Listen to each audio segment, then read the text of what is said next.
अस्सलाम वालेकुम नाजरीन, आप देख रहे हैं स्टेट क्राफ्ट और मैं हूं सैयद मुजम्मिल शाह।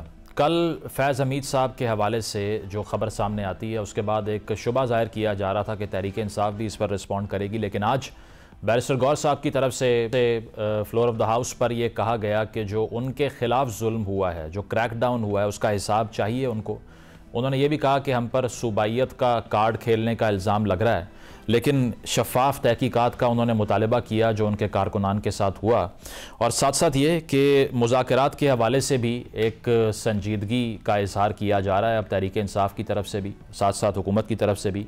लेकिन मसला ये है कि इससे पहले जहाँ कहा गया कि सिर्फ इस्टेब्लिशमेंट से मुज़ाकरात किए जाएंगे, अब उस पर तहरीक इंसाफ आया एक कदम पीछे हटेगी या नहीं, ये एक बहुत बड़ा सवाल है। इसके साथ साथ जो इलेक्शन में धांधली से मुतल्लिक जुडिशल कमीशन के क़याम का आज केस था, जिसमें जस्टिस अमीनुद्दीन खान बेंच की सरबराही कर रहे थे, मालूम ये हुआ कि तहरीक इंसाफ के वकला, इमरान खान साहब के अपने वकला हामिद खान साहब, इस केस से ही लाइल्म निकले और जब सदा दी जा रही थी कि वो कमरा अदालत में आएँ तो वो कमरा अदालत छोड़कर बाहर चले गए। और उन्होंने ये कहा कि मेरे इल्म में ये था कि शायद कल इस केस की समाअत है। ये ज़ाहिर करता है कि प्रिपेयर्डनेस भी कोई बहुत अच्छी नहीं है पाकिस्तान तहरीक इंसाफ की, अगर जुडिशल प्लेटफॉर्म्स पे अपने केस को कंटेस्ट करने की बात की जाए।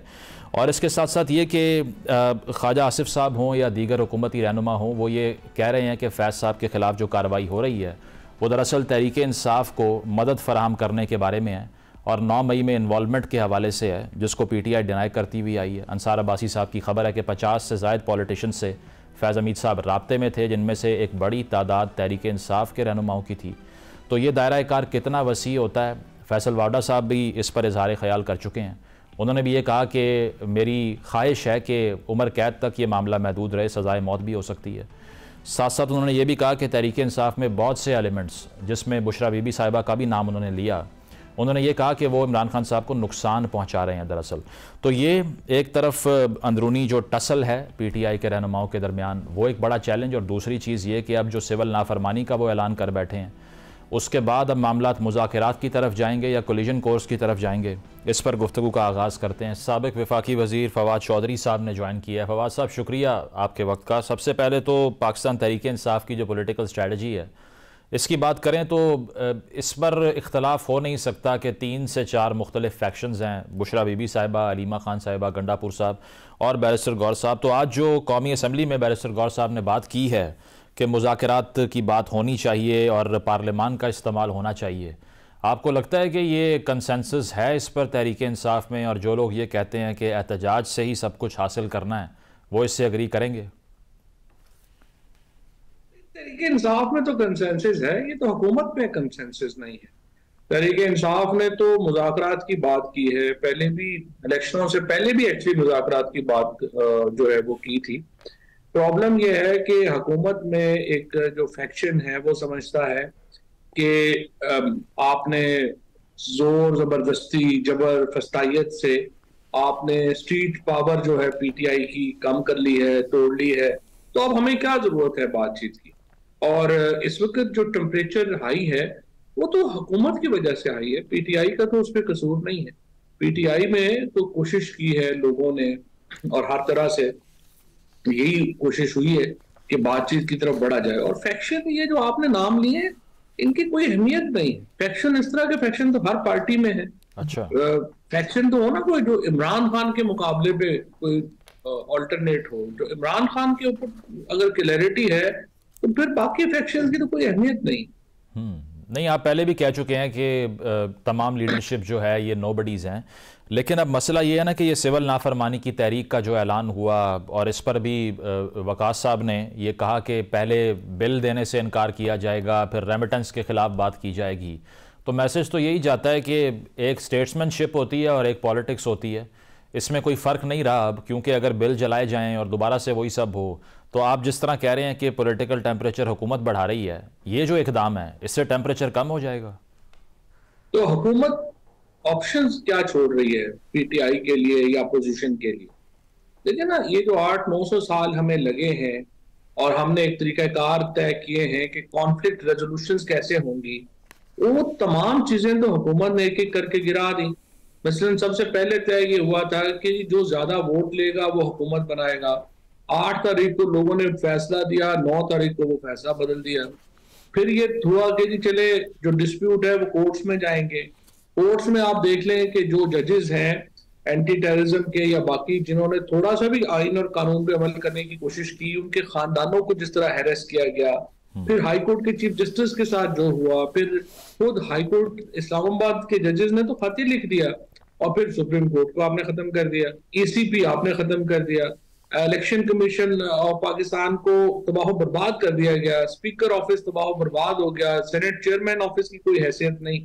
तो आखिर आप मुझे बताएं प्रोटेस्ट के अलावा ऑप्शन क्या है अपोजिशन के पास? But protest and civil disobedience ये एक चीज़ तो नहीं है ना? क्या ख्याल है आपका? आप सपोर्ट करते हैं इंडिविजुअली इस चीज़ को जो ऐलान किया?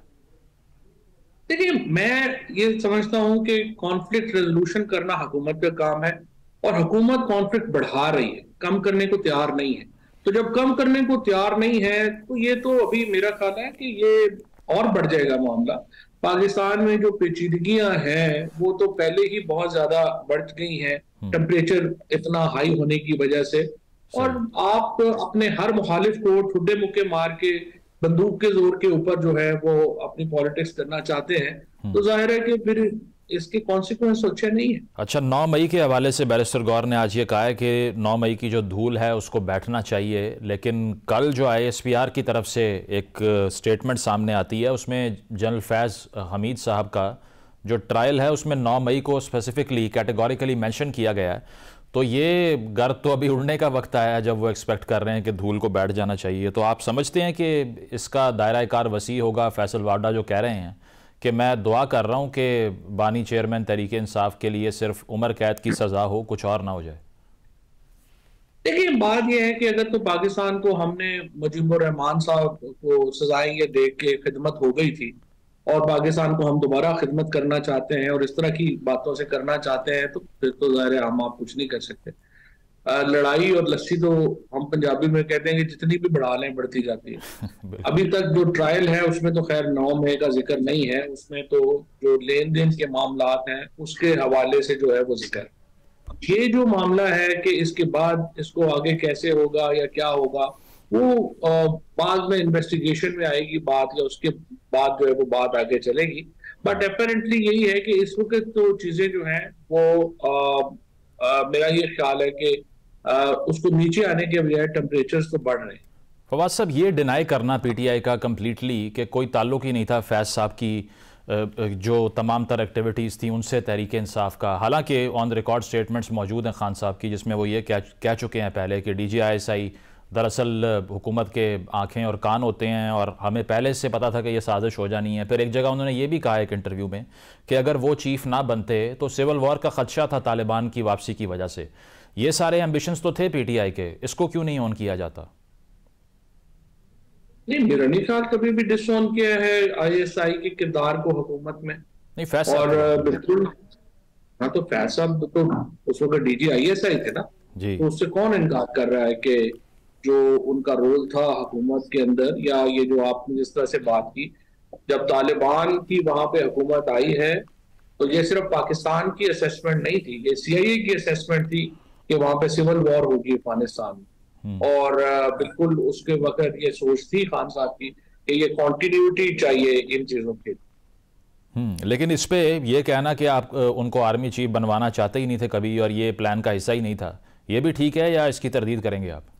नहीं, ये भी बिल्कुल सही है, कभी खान साहब ने आर्मी चीफ बनाने का फैसला नहीं किया। देखिए, इसका कोई ताल्लुक नहीं था, फैज साहब का कोई मामला ही नहीं था। सिर्फ मैं ये बात मुझे यकीनन से मैं कह सकता हूँ कि जनरल बाजवा साहब ने एक फैसला कर लिया कि एक एक्सटेंशन मैंने ली है PTI से, अगली एक्सटेंशन मैंने ली है नून से, और उसके बाद उन्होंने वो जो सारा हुआ, इसका कोई फैज के आर्मी चीफ बनने से कोई ताल्लुक नहीं। हालांकि असद उमर साहब ने प्रेस कॉन्फ्रेंस कर ये कहा था कि अगर आपको एक्सटेंशन ही चाहिए तो हमसे ले लेते। जी बिल्कुल ये कहा, तो ये कहा, लेकिन उन्होंने तय कर लिया था कि एक्सटेंशन मैंने नून से लेनी। अच्छा, ठीक है। अच्छा, ये बताइए, और उनका ख्याल था कि PTI बड़ी अनपॉपुलर है 21 में, और इसलिए उन्होंने फैसला किया कि मैंने नून से। अच्छा, इस पे अंसार अब्बासी साहब की खबर है कि दरअसल उनका बुनियादी, जैसे कार्डिनल सिन कहते हैं ना, बुनियादी कसूर ये था कि 50 से ज़ायद सियासतदानों से वो राब्ते में थे और उनकी बड़ी प्रपोर्शन PTI से थी। आपसे भी रब्ता था और लोगों से रब्ता था पीटीआई की टॉप टियर लीडरशिप में उनका रिटायरमेंट हम के तो बाद? जेल में थे, हम तो रही जेल में हैं नहीं, 9 मई से उस पहले। वक्त से। 9 मई से पहले एक दफा उनकी मैं ख्याल है डेथ हुई थी, वालदा की गालिबन, या नहीं मदर इन लॉ की। हम्म। तो वो फातिहा पढ़ने हम गए थे। अच्छा, और कोर्ट्स वगैरह लेकिन को जो मैनिपुलेट डीविएशंस या आई मैनेज है नहीं कर उनके, रहे थे वो? नहीं नहीं नहीं, आउट ऑफ क्वेश्चन। सबसे ज्यादा राब्ता तो मैं ख्याल है उनका भी नून लीग के लोगों से रहा है। ये तो कॉलेज वाले भी सुना है कि वो है ख्वाजा आसिफ साहब, तो 24 घंटे वहीं बैठे हुआ करते थे। अच्छा, अब ठीक। तो ये रवाज है ना कि जो चला जाए तो हर चीज उसी के गले में डाल दो, वरना तो ये सारे लोग क्या थे, हर बंदा खुशामद में ही लगा होता है ना। यही तो होता है, जब हाजिर होते हैं तो सारे लोग खुशामदों में लगे होते हैं, जब चले जाते हैं तो फिर सारे गुनाह उन्हीं के ऊपर जो है वो डाल दिए जाते हैं। हम्म। तो ये अब वैसे भी लग रहा है कि यही तो बाजवा होता। साहब की बात कर रहे हैं आप, जो खान साहब ने किया उनके साथ। नहीं, बाजवा साहब के ऊपर भी मैं समझता हूँ कि तनकीद ज्यादा है उनका भी इतना। वो बाद में उन्होंने, या कई इश्यूज हैं, कई बातों के ऊपर बाजवा साहब की जो बात है वो और तरह से होती है। ये बाजवा साहब के साथ भी यही है, अच्छा, ये सबके साथ होता है। ये सिर्फ पॉलिटिशियन और सहाफी हैं जो आपको पता है, ठीक। ये रिस्क नहीं लेना चाहिए। वो आते जाते रहते हैं, ये जाते हैं फिर आ जाते हैं। हम्म। ये मुस्तकिल पोस्टें सिर्फ यही हैं, बाकी आते जाते, बाकी ठीक। एक दफा चले गए तो बाद में कोई नहीं पूछता। बिल्कुल फवाद साहब, ये अब मसला ये है कि ऑन ग्राउंड पॉलिटिकल स्पेस तो मिल नहीं रही। डी चौक में क्रैकडाउन हुआ, अटक में क्रैकडाउन हुआ। अब अगर in the worst case scenario Khan साहब को ये इंतहाई इकदाम भी फेस करना पड़ जाता है, लाइफ इम्प्रिजनमेंट या और चीज़ें जो फैसल वाडा साहब जिसकी तरफ इशारा कर रहे हैं, तो फिर क्या ऑप्शन है? मोबिलाइजेशन की परमिशन नहीं है, मैंडेट आपके पास नहीं है, और अगर लीडर आपके मज़ीद मुश्किलात से दो चार हो जाते हैं तो फिर कार्ड्स क्या बचते हैं? ये लास्ट कार्ड फिर क्या रहेगा? नहीं, कोई कार्ड नहीं है। पीटीआई को देखिए, मिलिटेंट पार्टी तो नहीं है ना। आप टुडे मुके मार के निकाल दें, आप जेलों में डाल दें, आप स्पेस ही ना दें, तो पॉलिटिक्स नहीं कर सकेगी। बट इसका मतलब ये तो नहीं ना कि फिर अपोजिशन नहीं होगी। आप जब हम जैसे लोगों को पॉलिटिक्स से निकाल देंगे तो आपकी अपोजिशन फिर मिलिटेंट होगी, जैसे बलूचिस्तान में हुआ है, जैसे कि केपी में हुआ है। और पंजाब फिर आप दे देंगे मजहबी दहशतगर्दों को, एक्सट्रीमिस्ट को, और केपी और बलूचिस्तान आप दे देंगे अल्ट्रा नेशनलिस्टों। तो आप अपनी पॉलिटिक्स फिर उसके बाद उस तरह कर लीजिएगा। देखिए, अच्छा। ये तो सिंपल बात है। पीटीआई में तो कोई कैपेसिटी नहीं है कि अगर आप ये कहें कि वो आगे से तोपे ले आए, गोलियां ही मार दें आप, जिस तरह से ये हुआ, तो वो क्या लोग आगे स्टील के तो नहीं है ना, कैसे खड़े होंगे? सही। अगर आप पॉलिटिक्स नहीं करने देंगे, अपना अनआर्म्ड लोगों को पॉलिटिक्स नहीं करने देंगे, तो फिर आम लोग पॉलिटिक्स करेंगे। अल्टीमेटली हमारी कैपेसिटी तो नहीं है, हम तो फारो हो जाएंगे। बिल्कुल फवाद साहब, ये एक और शुबा जो पीटीआई की लीडरशिप को रहता है वो एक दूसरे पे ट्रस्ट डेफिसिट भी है। अलीमा खान साहिबा हों या बुशरा बीवी साहिबा हों, वो कह चुके हैं कि कॉम्प्रोमाइज़ लोग पार्टी में मौजूद हैं। फैसल वाडा साहब ने यह कहा कि मेरा एजेंडा ये है कि मैं बुशरा बीवी से और उनके हवारियों से इमरान खान साहब की ज़िंदगी को बचा लूँ। आप अग्री करते हैं इस बात से कि कुछ एलिमेंट्स हैं पीटीआई में जो डेविल्स एडवोकेट खेल रहे हैं, कॉज को नुकसान पहुँचा रहे हैं? कोई नहीं जी, ऐसे जो आजकल पीटीआई के साथ है, इमरान खान की बात कर रहा है, उस पर शुक्र करें। इतने मुश्किल हालात में कौन जो है वो खड़ा होता है? और इमरान खान तो बड़े खुशकिस्मत है कि लाखों करोड़ों लोग उनके साथ खड़े हैं, लीडरशिप उनके साथ खड़ी है। बाकी देखिए, हर शख्स ने अपनी कैपेसिटी के मुताबिक ही जो है वो करना होता है। तो ये तो ऐसे रवाज है कि जो लोग बाकी हैं कि जी बाकी सारे निकल जाएंगे, बाकी मर जाएंगे तो फिर मैं नंबरदार हो जाऊंगा। ये तो एक ऐसी छुरी के ऊपर मल वाली बात है। लेकिन मेरा नहीं ख्याल ठीक, कोई इशू है। लेकिन फवाद साहब, आपकी तनकीद बाकी पार्टियों पर यही रही थी जब आप मिनिस्टर भी थे या हुकूमत में थे कि वहाँ पर नेपोटिज्म है, ख़ानदानी सियासत है। जब आपने देखा कि इस पार्टी जो कि जिसमें आपने एक खासा टाइम स्पेंड किया है, एनर्जी स्पेंड की है, जेल काटी है जिसके लिए, जब उस पार्टी पे डायरेक्शंस जो हैं वो अलीमा खान साहिबा या बुशरा बीबी साहिबा दे रही हैं और गंडापुर साहब भी बेबस हैं, वो जलसे की जगह का तयन नहीं कर पा रहे, तो आपको तशवीश नहीं हुई कि ये तो वही स्लिपरी स्लोप है जहाँ तमाम सारी पार्टियाँ चली गई, पीटीआई का भी यही मुकद्दर बन गया अब? बिल्कुल भी नहीं। उसमें ये है कि जो पीटीआई की ऑर्गेनाइजेशन थी वो तो हुकूमत ने, एस्टैब्लिशमेंट ने मिलकर खत्म कर दी पहले, और काडर आई नहीं। अब जो लोग आए थे उनको देखिए, दूसरी बात यह है कि सियासत तो भी हुई नहीं ना रही। फवाद साहब, बाकियों के साथ भी यही हुआ ना। भुट्टो साहब की असैसिनेशन हो गई, बेनजीर साहिबा की हो गई, तो उन्होंने कहा कि जबरदस्ती हम ये हालात पैदा कर दिए गए कि हमें आना पड़ा। हाँ, तो जो रिलीज है, नुसरत भुट्टो ने चलाई ना, जुल्फकार अली भुट्टो की तहरीक, कलसूम नवाज ने चलाई नवाज शरीफ की रिहाई की तहरीक। अभी सियासत तो हो ही नहीं रही, सियासत तो पॉज्ड है। सियासत तो होगी ना जब इमरान खान निकलेंगे। रिहाई की तहरीक में अगर फैमिली नहीं चलाएगी तो कौन चलाएगा? जाहिर है उनकी बीवी है, उसका उनका फर्ज है, बहनें हैं, उनका फर्ज है कि वो तहरीक चलाएं। बिल्कुल सही कर रही। लेकिन इलेक्टेड ऑफिस के सरबरा देखा जाए, अगर गंडापुर साहब एक चीफ एग्जीक्यूटिव हैं एक सूबे के, वो इतने बेबस हैं कि वो कह रहे थे मैं संजानी जाना चाह रहा हूं लेकिन मुझे डी चौक ले गए। नहीं, वो जो पीटीआई का वर्कर है वो तो बुशरा बीबी के साथ जुड़ता है। पीटीआई का अच्छा। वर्कर जो है वो तो फैमिली के साथ जुड़ता है और इमरान खान की रिहाई के लिए फैमिली ही को जो है वो लीड रोल लेना है। बाकी कोई आदमी उसके साथ उस तरह से नहीं जुड़ेगा जिस तरह से इमरान खान की फैमिली के साथ लोग जुड़े। और ये जो 5 रुकनी मुज़ाकराती कमेटी बनाई है, आप पहले भी कहते रहे हैं कि जिस तरह से आपने पहले भी कहा कि ताकत नहीं है इनके पास, आपको लगता है ये बाइख्तियार हैं? क्लेम तो यही कर रहे हैं कि हमारे पास अथॉरिटी है और हमारे पास कंसेंसस है कि हमने जो फैसला कर लिया वही होगा। बाइख्तियार लोग हैं ये? इनका फायदा ये है ना कि ये पहली बार जो कमेटी बनी है ये एक पॉलिटिशियंस की कमेटी है।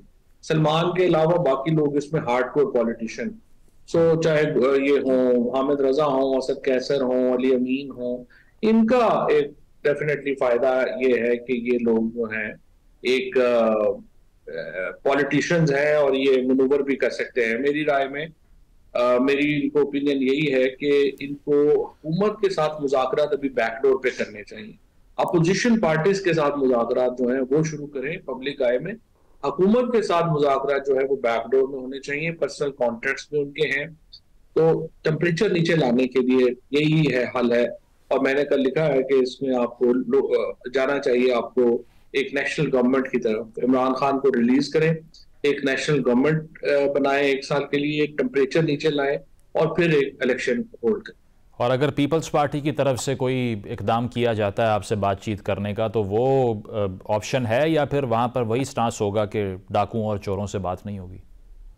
देखिए मतलब जो पीपल्स पार्टी है, नून लीग है, पीटीआई है, ये तीनों पाकिस्तान की नेशनल पार्टीज। इन तीनों का फायदा ये है कि ये मिलिटेंट्स नहीं है।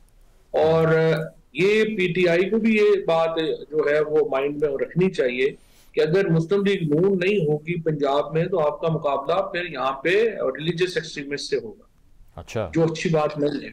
अगर पीपल्स पार्टी नहीं होगी तो फिर आपका मुकाबला अल्ट्रा नेशनलिस्ट से होगा, जो अच्छी बात नहीं है।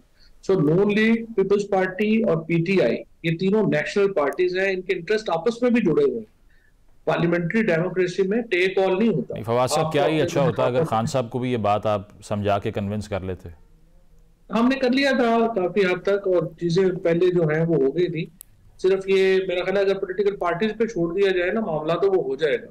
उसमें जो फिर और चीजें आ जाती हैं जिसकी वजह से कॉम्प्लेक्सिटीज आ जाती है। अच्छा, फाइनली 8 फरवरी के इंतखाबात पे जुडिशल कमीशन का जो मुतालबा करते रहे हैं, अब उसका क़याम भी हो गया, समात भी हो गई और इल्म ये हुआ कि हामिद खान साहब को खुद नहीं पता था कि ये सारी कार्रवाई हो रही है। ये जो लीगल टीम है, आपका भी लीगल बैकग्राउंड है, पीटीआई की लीगल टीम क्या कर रही है? जुडिशल कमीशन तो नहीं बनाना, वो तो एक उन्होंने एक पिटीशन फाइल की है। और इस कॉन्स्टिट्यूशनल बेंच का मुझे नहीं लगता कि इसके ऊपर किसी को भी कोई कॉन्फिडेंस है कि ये कोई अहम मामलात के ऊपर कोई हुकूमत के खिलाफ कोई फैसला भी दे सकते हैं, क्योंकि ये परसेप्शन उनकी है कि ये हैंड पिक्ड जजेस हैं। सो इनके सामने जाके आके किसने क्या करना है। तो मेरी नजर में अब ये बात चले हो गई, अब इलेक्शन भी पीछे रह गए हैं। पीटीआई को तहरीक चलानी थी तो 9 फरवरी को चलानी चाहिए थी। आईनी बेंच से भी कोई उम्मीद नहीं, यानी कि नहीं, इनसे क्या उम्मीद है। वो तो 9 फरवरी को तहरीक चलानी थी, वो नहीं चलाई। अब वो कहते हैं जो मुक्का जंग के बाद याद आए वो अपने मुंह पे मार लेना चाहिए। चलें, तो अब आगे चलने की जरूरत है और वो बार मुज़ाकरात से बात हो। चलें, लास्टली अगर सिविल नाफरमानी की तारीख का ऐलान होता है तो क्या फवाद चौधरी साहब बिजली का बिल देना छोड़ेंगे अपना? देखिए, हम हर वो काम करेंगे जो इमरान खान कहेंगे। तो इसमें कोई दो बातें नहीं है। उसकी वजह यह है कि ये कहना कि बिजली का बिल नहीं देंगे तो पता नहीं क्या क़यामत आ जाएगी। और इसकी कई परतें हैं, बिजली का बिल ही नहीं है इसमें। जब गांधी जी ने जो तहरीक चलाई थी साउथ अफ्रीका में और फिर यहाँ पे ब्रिटिश इंडिया के खिलाफ, तो फॉरेन ऑक्यूपेशन के खिलाफ थी ना। यहाँ तो कहा जा रहा है कि एटलीस्ट स्टेट को नुकसान ना पहुंचाएं। फॉरेन ऑक्यूपेशन में और इसमें कितना का फर्क है? यही फर्क है ना कि इसमें आप देखें कि जो राइट्स हैं, अगर आपके फंडामेंटल राइट्स आपको अवेलेबल नहीं है, ठीक, कॉन्स्टिट्यूशनल गवर्नमेंट में और कब्जे की हुकूमत में थोड़ा सा ही फर्क होता है। कॉन्स्टिट्यूशनल गवर्नमेंट अगर नहीं है और फंडामेंटल राइट्स आपको अवेलेबल नहीं है तो फिर देखिए गुलामी और आजादी में कोई फर्क नहीं है। कॉन्स्टिट्यूशन मुझे रियासत से जोड़ता है, अगर कॉन्स्टिट्यूशन बहाल नहीं है I think it's not a perfect state. बहुत शुक्रिया। फवाद चौधरी साहब हमारे साथ मौजूद थे। उन्होंने कहा कि सिविल नाफरमानी की तहरीक लाना ऐसे हालात में जब कॉन्स्टिट्यूशन ऑपरेट ही ना कर रहा हो, ये हर सियासी पार्टी का एक हक है। इसका रिजल्ट क्या होता है, इसका फैसला वक्त करेगा। एक ब्रेक शामिल करते हैं, ब्रेक के बाद वापस आएंगे। Stay with us.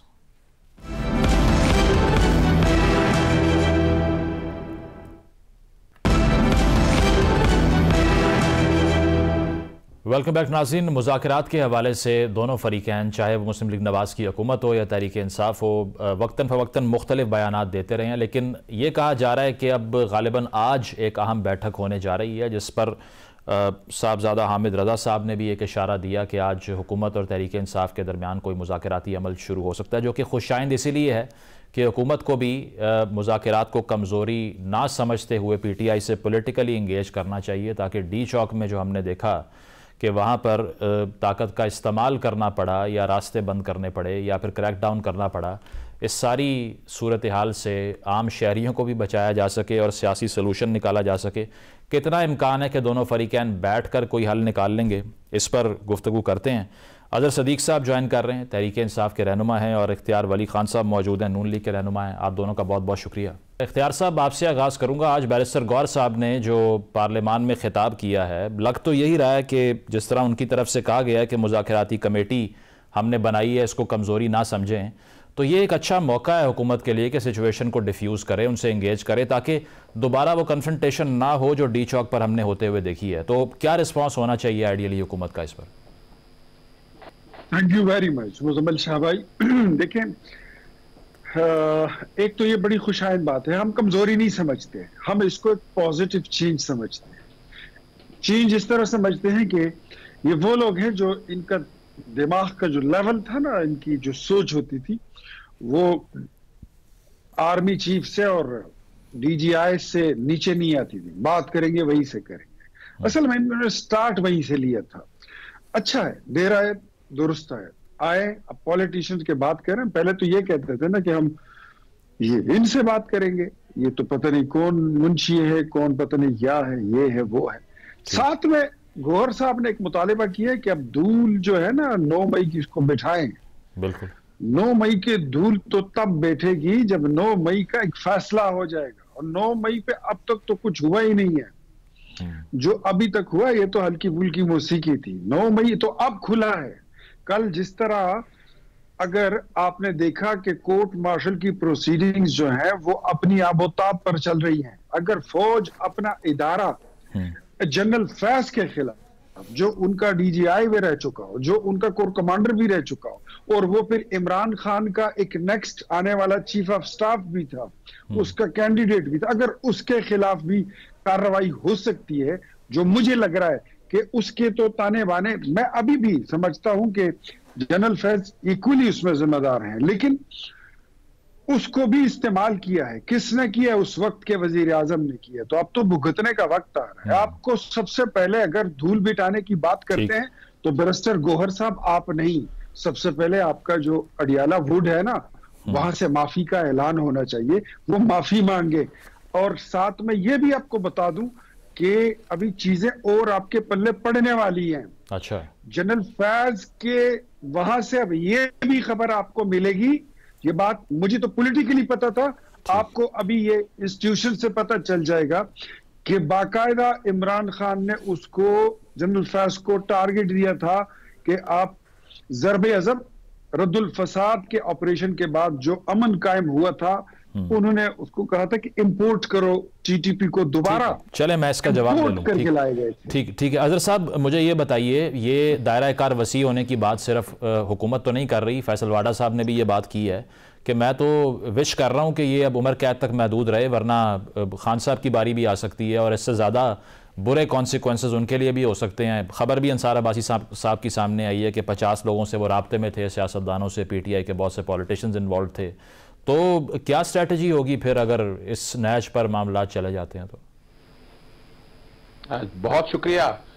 हजारों ख्वाहिशें ऐसी कि हर ख्वाहिश पे दम निकले, बहुत निकले अरमा पर कम निकले। कोई ख्वाहिश देने में क्या अर्ज है। यानी यहां से अंदाजा हो गया कि पिछले 2.5-3 सालों से हमारे पास एविडेंस ही कोई नहीं है। हर रोज नई कहानी सुनते हैं, साइफर पे बड़े शादियाने बजाए गए, पता नहीं क्या गया, कुछ कहा गया, और खोदा पहाड़ और निकला चूहा, वो हम सब ने देख लिया।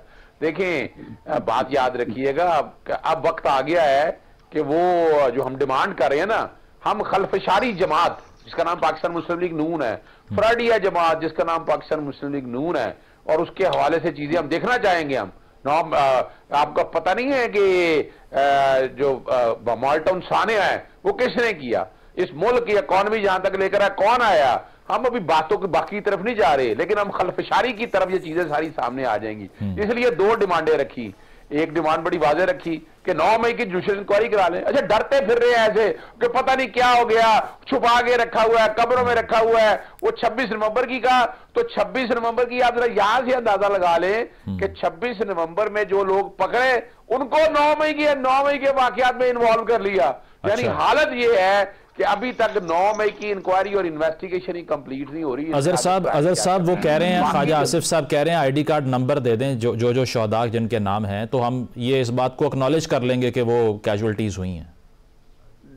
देखें, या FIRs करवा दें, ये क्या है? अब मैं वैसे कहूँ ना, झूठों पे लानत हो, और एक बंदे का भी नाहक जो खून है मेरा रब माफ नहीं करता। बिल्कुल, ये मैं नहीं कह रहा, ये साफियों ने कहा है, हामिद मीर साहब ने कहा है, आजाद सईद साहब ने कहा है। जो कहा गया जिसका हमने मारे, वो पता लगा है कि जनाब वो तो एक गाड़ी जिससे मारे, वो गाड़ी का सबूत आ गया। देखिए, बड़ा दुख और अफसोस है। ये हमारी जानें जाया हुई हैं, अगर देखा जाए, यानी शोहदा की जानें हमारे लिए बहुत अजीज है। लेकिन ये कहना कि ये हमने किया है घर बैठे ही बैठकर और काम ही कोई नहीं है, और फिर रात देखे ना, रात के अंधेरे में जो ऑपरेशन किया गया, फिर अब उन कहानियों में मैं नहीं, जिन्होंने अभी एहतशाम सैयद जो है साफी हैं, वो बाकायदा पोली क्लिनिक के अंदर गए, उन्होंने कितना कुछ किया। वो तो कह रहे हैं कि मेरे सामने आए ना, बुलाए, मैं बताता हूं। तो इसका देखिए ना, मैं इन कंट्रोवर्सीज में ना बड़ा आसान हल बताया है कि जुडिशल इंक्वायरी इस बात का है, 9 मई की भी आ जाए और 26 नवंबर की भी हो जाए,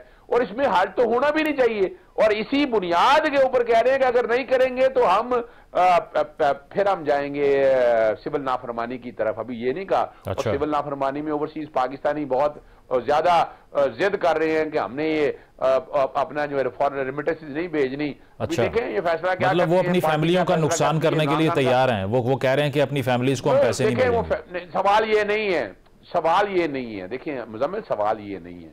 सवाल है, वो बता रहे हैं कि ये जेन्युइन डिमांड है, वो खड़े हैं जेन्युइन डिमांड के पीछे। यानी हमने क्या कोई आग मांग ली है इनसे?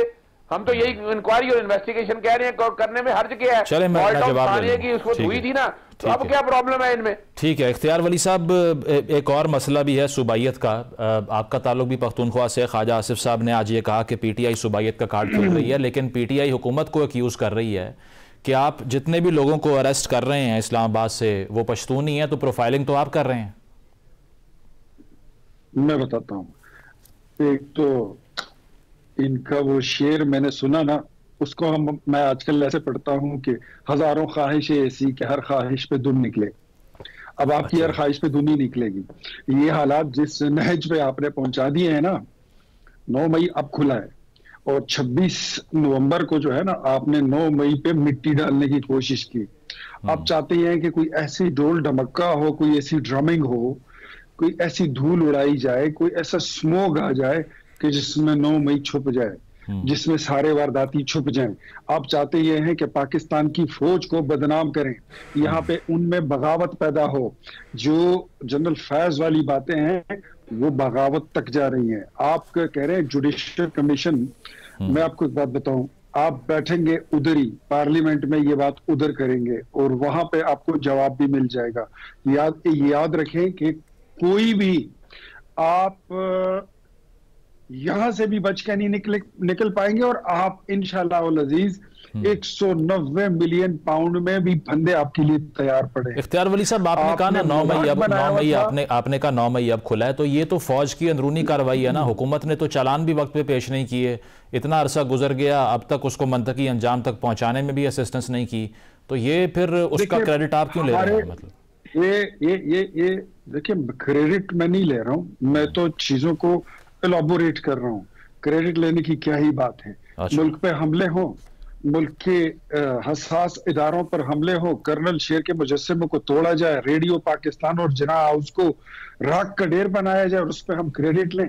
लेकिन हमारे यहाँ पर इस्तिगासा कितना तगड़ा है और कितना, मेरे ख्याल में अजहर सदीक साहब को खूब पता है और आपको भी इल्म है।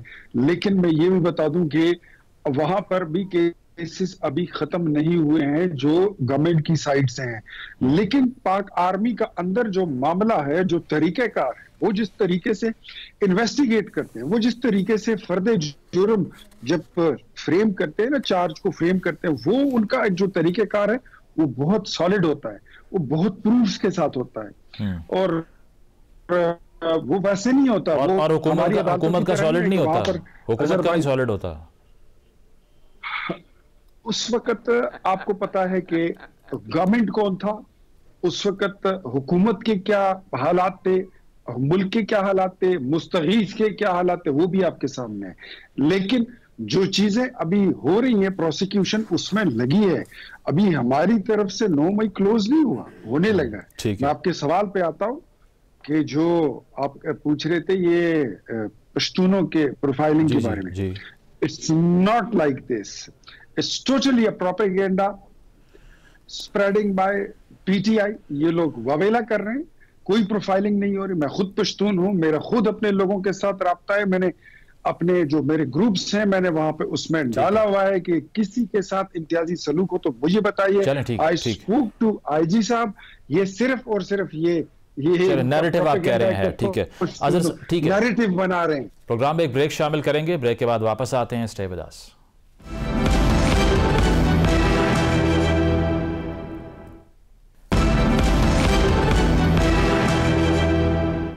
वेलकम बैक नाजरीन, डिस्कशन को कंटिन्यू करते हैं। अजहर साहब, फैसल वाडा साहब के बारे में कहा जाता है कि इंतहाई बाखबर भी हैं और उनकी कुर्बत भी काफ़ी ज़्यादा है पावरफुल क्वार्टर से। वो ये कहते हैं कि 9 मई की सारी प्लानिंग खान साहब ने और फैज़ हमीद साहब ने मिलकर की, सहूलतकारी फैज़ साहब ने की और इमरान खान के ख़िलाफ़ शवाहिद भी दे दिए गए हैं फैज़ साहब की तरफ से।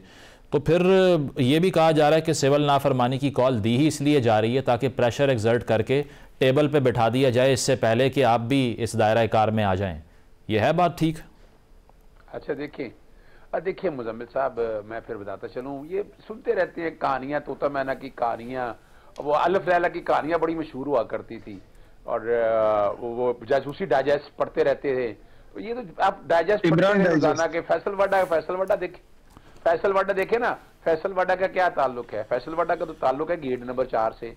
आजकल जो इस तरह की जो इंफॉर्मेशन देते हैं उनका ताल्लुक भी यकीनन गेट नंबर 4 से होगा, तो इसमें हर्ज क्या है? तो इस तरह की कहानियां शानियां तो हम सुनते रहते हैं, तो हमारे लिए कहानियों नहीं, हम जरा सीरियस गुफ्तगू की तरफ आते हैं कि आपने इस मुल्क को अगर आगे लेके जाना तो कैसे लेके जाना है, इस मुल्क ने आगे बढ़ना है तो कैसे बढ़ना है, सोचना ये है इस बात का।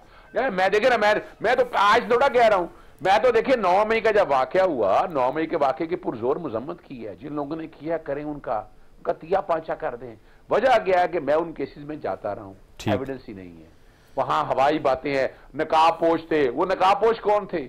नहीं, पाकिस्तान तहरीके इंसाफ वाले अगर आना था तो वो नकाब पोश लाने की क्या जरूरत थी? वो चंद लीडर्स के अलावा जो रोकने के लिए वहां पर मौजूद थे, मैं उनमें नहीं जाऊंगा। यानी वो वीडियो बड़ी बातें होती रही, वीडियो बड़ी है, सीसीटीवी फुटेज बड़ा है, कहां है? ये इस्लामाबाद का सुनते रहे, पता लगा वहां भी कामिल खराब है। मेरे घर पेट्रोल पंपों से और फायरिंग हुई थी, वो पता लगा ना मेरे घर के बाहर का कैमरा भी खराब है। यानी खुदारा इस मुल्क में अब ये जिस तरीके से आप लेकर चल रहे हैं ना, तो इसका देखिए आप आगे जाना चाहते हैं। अच्छा सर, मुझे ये बताएं एक तहफ़्फ़ुज़ आईने पाकिस्तान का अलायंस बना था, जिस तरह पीडीएम ने आपके खिलाफ जद्दोजहद की और बाद में आपने कहा रजीम चेंज हो गया, आप मौलाना साहब को, अचकज़ई साहब को कहाँ छोड़ाए हैं? वो क्यों नहीं आते आपके इस मैंडेट को शेयर करने के लिए जो आप रिक्लेम कर रहे हैं?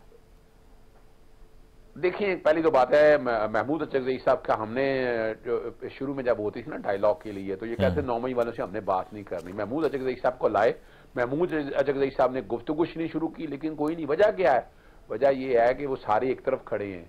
इमरान खान जो कि एक जदोजहद कर रहा है और ये इस मुल्क की तारीख स्टेटस को तोड़ने वाला आदमी है, वो इस मुल्क को आगे लेके जाना चाहता था। अब सियासी जमातें सारी हर कोई अपना हिस्सा मुताबिक जुस्सा लेती हैं और ये इस तरह करती हैं। अभी भी देखें ना आप, अभी जमीयत उलमा इस्लाम के हवाले से देखें, हमने जब 26वीं आईनी तरमीम में हमने एक रास्ता दिया उनको, हमने कहा है देखे बात करते हैं, लेकिन वहां पता लगा कि वो उसका और हाल आपने अब देख लिया है कि अब आईनी बेंच क्या कर रहा है। मैं उनमें बात मतलब उनसे उम्मीद नहीं है, मौलाना साहब से उम्मीद नहीं है, मतलब ये है आपका? नहीं, ना ना ना ना ना ना ना हम गुफ्तगू का ना ना ना ना ना गुफ्तगू के चैप्टर बिल्कुल कम अज कम इस वक्त मुल्क के अंदर कोई अगर इस जमहूरी ताकतों को अगर को थोड़ा सा ठीक है, एस्टैब्लिशमेंट के साथ वाबित अपने ताल्लुकात अपने जगह हैं, लेकिन अगर कोई जमहूरी बात अगर कर रहा है वो तो थोड़ी बहुत गुफ्तगू कर रहा है तो वो मौलाना फजलुर रहमान, बाकी इन लोगों ने क्या करना है, इनको तो चलिए ठीक है। इख्तियार वली साहब फाइनल कमेंट आपसे। ठीक है अजहर साहब, पॉइंट आ गया। इख्तियार साहब, मदारिस की रजिस्ट्रेशन के इशू पे मौलाना साहब की नाराजगी, वो ये कह रहे हैं कोई बात ही नहीं करेंगे आपसे,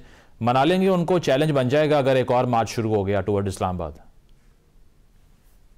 नहीं जी, मार्च कोई नहीं होगा। मौलाना साहब को भी पता है और हमें भी पता है। बात बड़ी सिंपल है। मौलाना साहब, जो मदरसा होता है, जो दारुल उलूम होते हैं, वो लर्निंग और सीखने की दरसगाहें होती है। वहां से इसका लाजिमी बात है, उसका ताल्लुक और रिश्ता निस्बत बनता है वजारत तालीम के साथ। हम उसको वजारत तालीम के अंदर लाना चाहते हैं। 18,000 मदारिस का रजिस्ट्रेशन हो चुका है। फिर 26वीं आईनी तरमीम में आपने मिसकमिटमेंट की JUI से, वो तो ये कह रहे हैं कि आप ऑन बोर्ड आ गए, बाद में आप पीछे हट गए। मिसकमिटमेंट नहीं की है, मिसकमिटमेंट नहीं की है। इट्स अ प्रोसीजरल कॉम्प्लिकेशन के मौलाना साहब इस ये बात में भी, मतलब हम तो मदारिस की रजिस्ट्रेशन उनको अंडर वन अम्ब्रेला लाना चाहते हैं। हम तो ये चाहते हैं कि मदरसे का तालिब इल्म साइंटिस्ट बने, इंजीनियर बने, डॉक्टर बने, जिस तरह हमारी अदर यूनिवर्सिटीज हैं, जिस तरह दूसरी दरसगाहें, उसी तरह मदारिस भी बने।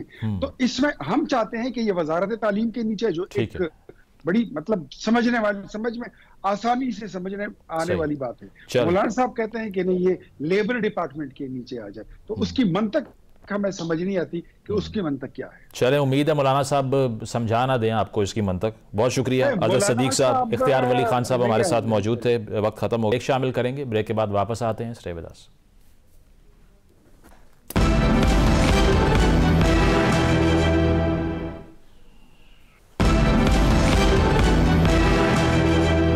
नाज़रीन, प्रोग्राम आपने मुलाहिज़ा किया, फीडबैक ज़रूर दीजिएगा। इजाज़त दीजिए, अल्लाह हाफ़िज़।